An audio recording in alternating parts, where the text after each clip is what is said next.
strange and charmed ones, welcome back to my channel.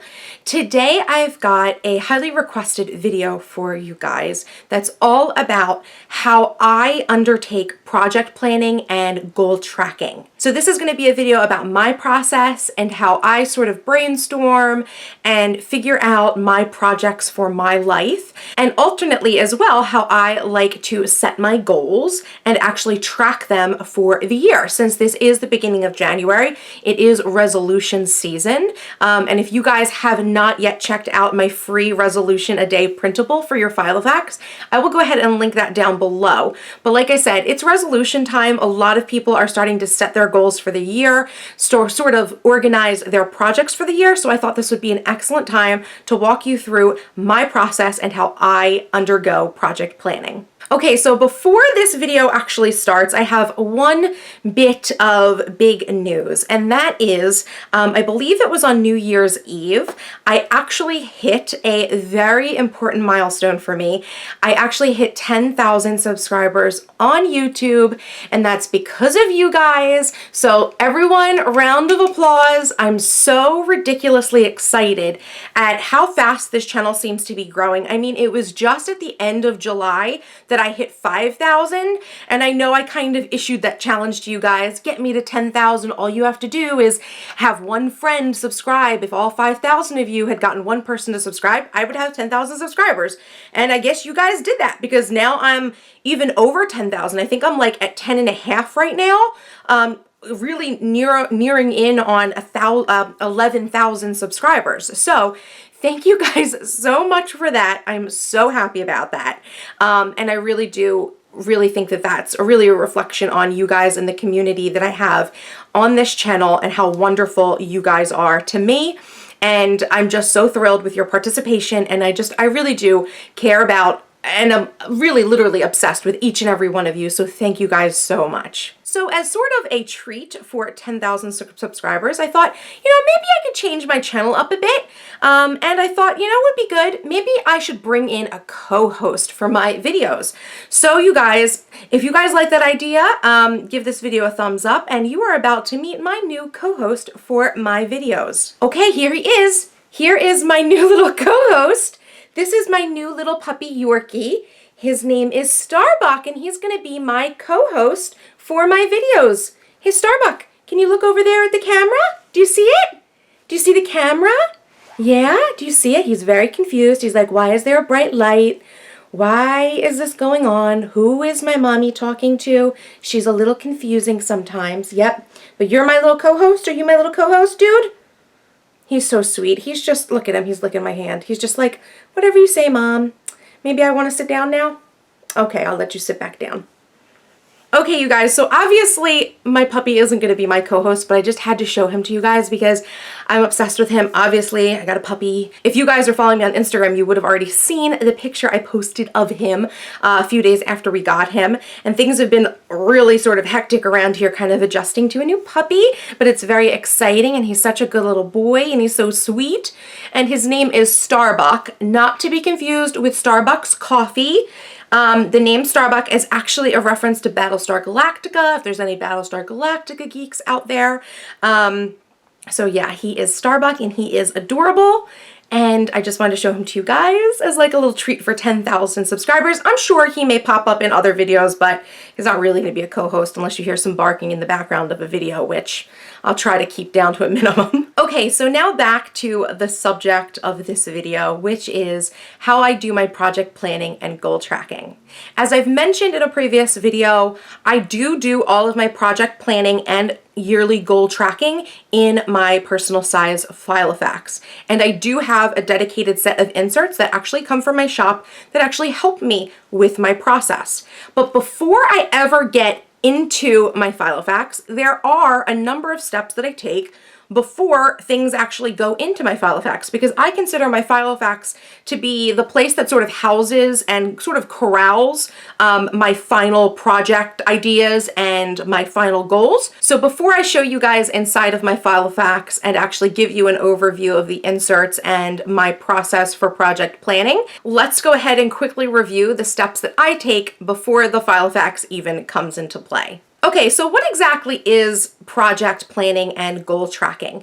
I consider those two things to be sort of like cousins, that they're very closely related, but they actually, to me, kind of have two different meanings. And this may be different depending on the person, and obviously they have two different dictionary definitions. But let me go ahead and give you guys my opinion and my view on what a project is versus what a goal is, because I do approach those two things very differently. So for me, a project is a collection or series of tasks that need to be completed in order to come to a desired outcome. Now, in my opinion, projects normally arise as a result of external factors like work or household or community needs that kind of prompt you to get working on a project.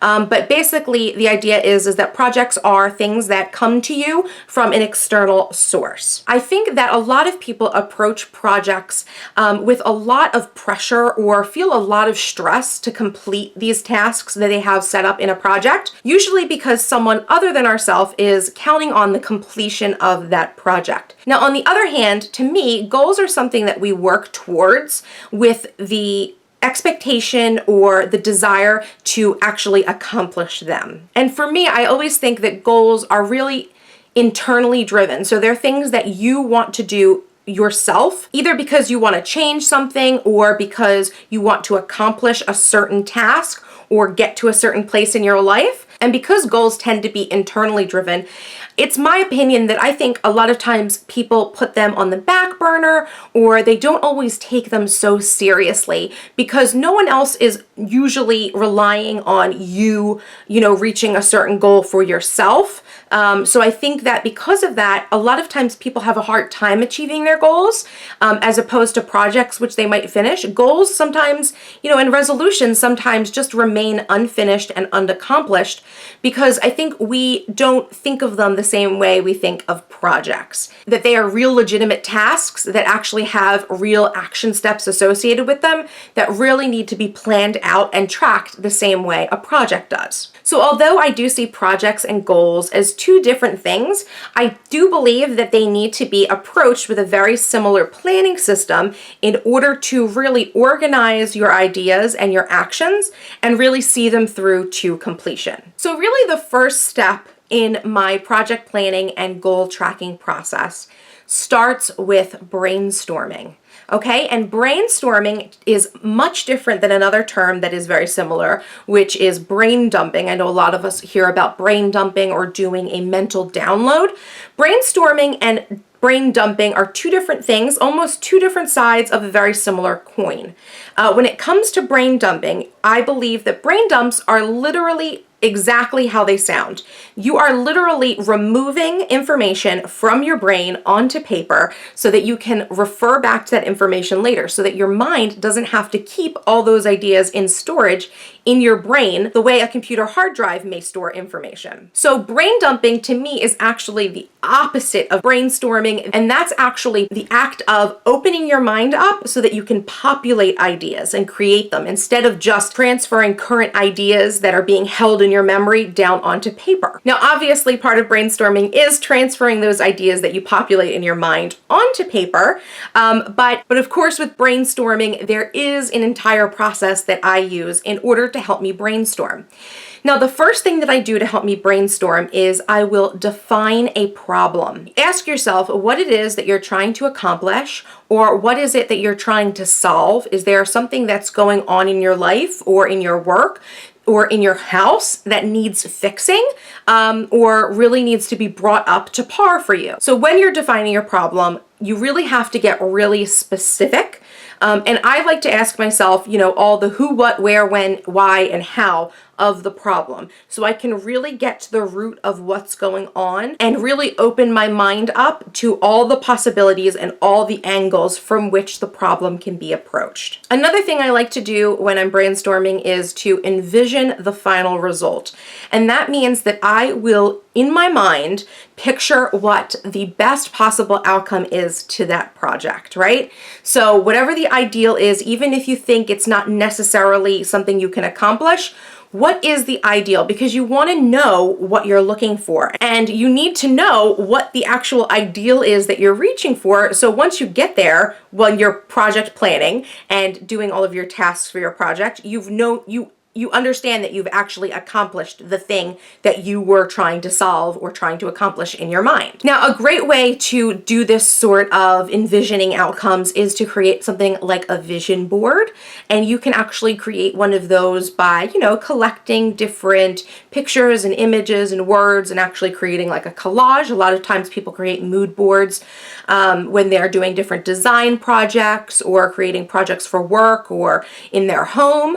But you can really create a mood board in a variety of different ways. A very popular way to create a mood board is actually like Pinterest, right? So if you used Pinterest, you could create a board on Pinterest and pin all different images and things that'll inspire you and kind of give you that visual point of reference for what you're trying to achieve. Now, mood boards are great because not only do they help you to envision the end goal, but they also help your mind to kind of fill in any gaps that you might have missed. A lot of times when you're sitting there and looking at the end result, you'll actually be able to populate more ideas in your mind of what little things and little details you are missing that you didn't think of before. Since I'm a very visual person, mood boards and vision boards work really well for me, but you just need to find the system of, envisioning information the way that works for you and your brain. Now, of course, after you've defined the problem and created your vision board, whatever way that was going to be created, you need to start actually keeping track of ideas that come to mind,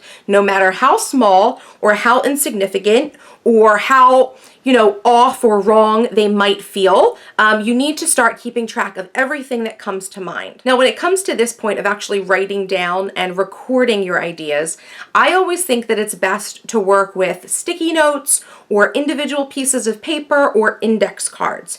And the reason I think that those sorts of items are better to work with than just getting a piece of paper out and writing a list or just opening a document on your computer and just sort of, dumping all those ideas that you've brainstormed into a document, I think that having individual sticky notes or index cards works better because it actually ends up being a really great way to help you organize your ideas once the brainstorm is complete. So the final thing about brainstorming that I think is really important is that with brainstorming, I always believe that you need to brainstorm early and often. So as soon as a problem arises that you think you're gonna need to work on, I would start immediately brainstorming, even if you're not sure you're gonna start the project yet or anytime soon. And the reason for this is that I really think when it comes to brainstorming, the more you do it, the better your ideas get, and the more ideas you actually capture, that will end up being helpful for you when you're putting together your project. So definitely don't be afraid of brainstorming too often. Even if something is not set in stone, it's never too early to start brainstorming, and definitely throughout that period of time before you know the project really needs to start getting done, I would brainstorm a few times just to make sure that you are giving your brain enough time to think about the problem and see it in different light, so that you really come up with the best possible solutions. Okay, so the next step in my project planning process after brainstorming is the organization process. So you need to go ahead and take all of those sticky notes and all of those index cards that had all of your ideas for solutions to your problem or ways that you can achieve that accomplishment that you're looking to achieve. Lay it all out in front of you, just willy-nilly out in front of you. Now take a look around at your information on your individualized cards, and I bet as you start to read through the information that a hierarchy of ideas is going to start to become evident. You're going to start seeing which ideas sort of work together and which don't. You're going to start seeing ideas that you like and ideas that you don't like. And at this point, I hope you have an extra set of sticky notes or index cards with you, because I bet you're going to actually start to see gaps in your own information. Even if you've brainstormed like 20 times, once you have it all laid out in front of you, your mind naturally starts to fill in gaps. So keep those index cards handy or those sticky notes handy and start writing in additional information that you may have missed now that your brain is seeing all of your ideas laid out in front of you. So the next part of organization is choosing ideas that are good and choosing ideas that are bad. And I always believe that you should not discard any bad ideas. I would just take any ideas that you think may not work and move them to the side and give them a chance to settle. And the reason for this is because I sometimes think that good ideas can spring from bad ideas. Oftentimes, being able to see an idea that you know or you really believe isn't the answer really does help you to think of what the correct answer is. It really is like a process of elimination when it comes to creating ideas for project planning. Also, another reason that you may not want to discard any ideas is because sometimes you'll have an idea that may not be good for one project, but that idea may actually be good for another project that you can do, or may give you ideas for other things elsewhere in your life. Because brainstorming really, that process of brainstorming is really, really unexpected. You really never know what's going to pop up in your mind when you're sitting down and focusing on a problem. So just don't discard anything. I do believe that you should really save those bad ideas for later and let them stew, because you can really end up getting a lot of insight from bad ideas just as much as you can get insight from good ones. Now, the final step in the organizational process is to give your thoughts time to process. Organization isn't necessarily something that has to be a very quick process. And I always think that when it comes to setting up a really good project and a really successful project, that it's really important to give your ideas time to stew. So once you have that hierarchy of ideas and you really feel like you're in a good place for the way that your project is going to be set up and the way that you're going to approach your project planning, give it a little bit more time. I really do think that a little bit more time always helps. So how do you know once it's time to actually stop letting the ideas stew and start putting them into action? Because you obviously don't want to spend weeks and months letting ideas sit that have to be done, pretty immediately. So in my mind, I always know that it's time for me to get started with my project when a few things happen. The first is when I begin to get confident in the direction my project is taking before it's even really been formally set up. When I start to feel confident in what's around me and the ideas that are in front of me, that's a really good sign that it really is time to put those project ideas into a plan so that you can put that plan into action. And then the second thing that always tips me off that it's time to start actually project planning from your ideas in your organization is that my ideas really do seem to have a logical flow. And I'm looking at the information in front of me and I'm seeing everything makes sense and I'm not feeling any more gaps. Then I know it's time for me to actually get into the project planning part. Okay, so once everything has been organized and you're really confident with your ideas that you've brainstormed and put together, obviously the next thing you have to do is actually physically plan for your project. And this is when I will actually break out my Filofax and use my dedicated project planning printables to organize and outline and track my projects and goals. So the first thing you're going to do with all of those index cards and sticky notes is you're going to process through them. You're going to put aside the ideas that you don't want or trash ideas that you know are just complete duds at this point, and take those good ideas and those good action steps that you've devised for solving your problem or achieving your goal, and keep those front and center. So from those good ideas that you're keeping, you're going to go ahead and look through those, and what I do is I will go ahead and actually fill out a project planning page for each one of my projects. Now, I have a section in the top of my project planning pages that are all about information regarding the timeline for my project and some details about the project.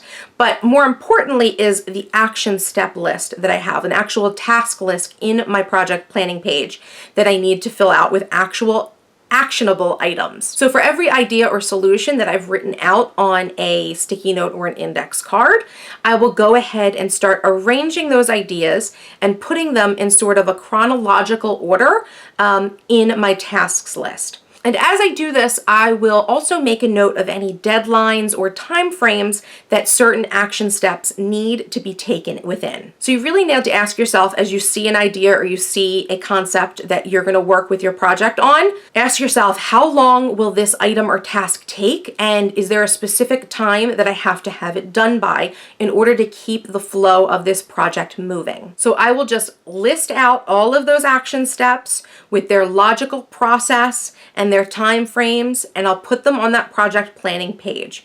And of course, I will also go ahead and use my resources section on my project page to actually list out any additional resources that I may need to look up or reference throughout the time period of this project. So that could be books or internet sites or images or really anything, information. You may even have other people that you need to, talk to about a project to get things done. So I just list out all the resources and everything that I need to get the project done, so it is all in front of me in one page so that I don't have to go looking for that information later on. So once I have a project planning page actually filled out for a project or a goal that I need to track, and I'm feeling good about the way that it looks and it's outlined very well, and I'm confident that everything is where it needs to be on the project planning page, I will then go ahead and I will pull out my yearly project and goal tracker, and I will schedule it in to the appropriate time frame, either a short-term project, a mid-term project, or a long-term project. Now, everyone has their own opinion on what a short-term, mid-term, or long-term project is. Now, for me, I like to see my projects all within the scope of a year. So for me, my short-term projects are projects that take a month or less. My mid-term projects take 1 to 3 months to complete. And then my long-term goals and projects are items that take 6 months or longer to achieve. So what I'll do is I'll take my projects from their project planning page, and I'll go ahead and schedule them into the yearly tracker where they belong and in the time frame of the months that I would like to have them accomplished by. So the final step in my project planning process is my implementation stage. And this is when I take all of my projects and the information on my project planning pages and actually schedule them in to get done within my monthly and weekly views of my Filofax. So within my project planning bundle, I actually have a specific monthly calendar that I use for project planning. It's a month at a glance calendar page. And on one side of the page, I have the days of the month listed, 1 through 31, or however many days there are in the month. And on the other side, I have checkboxes for all of the tasks that I want to have completed within that month. So what I'll do is I'll go ahead and reference my project planning page and the action steps and their deadlines, and I will go ahead and assign them to their months that they need to get done in. And I'll put them on the dated side of the page if they have a specific date that they have to be done by. And if they're just tasks that need to be done sometime during the month, I will put them on the non-specific task side. So whenever I have time to work on my project, I can quickly flip to the page of the month I'm in and see what the next action step is for my project. Of course, as I complete an item, I will check it off on my monthly calendar and also make sure to check it off on my planning page as well, so I can see the ultimate overview of what I have done and what I have left to do. And like I said earlier, not only do I use my monthly view for my project planning, but when necessary, I also go ahead and schedule specific items out on my weekly pages as well. I tend to use this for items that are date specific so that I can see them in my weekly view and know that they're items that are important and I can't miss them.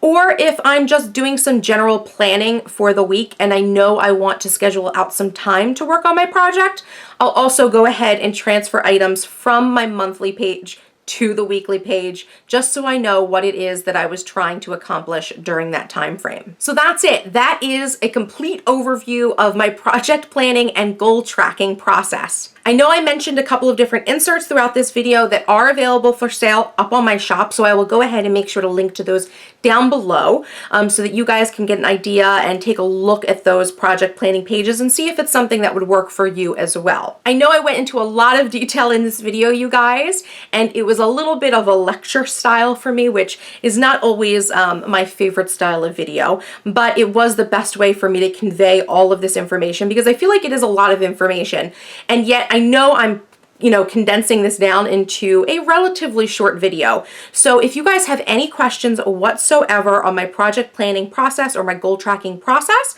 please go ahead and leave them down below in the comments. If you liked this video, if it helped you out, please make sure to give it a like, and of course share it in your social media, because sharing really is caring.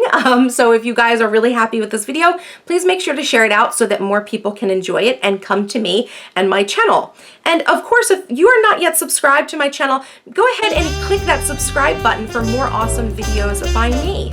So thank you guys so much for watching, and I'll see you in the next video. Bye-bye.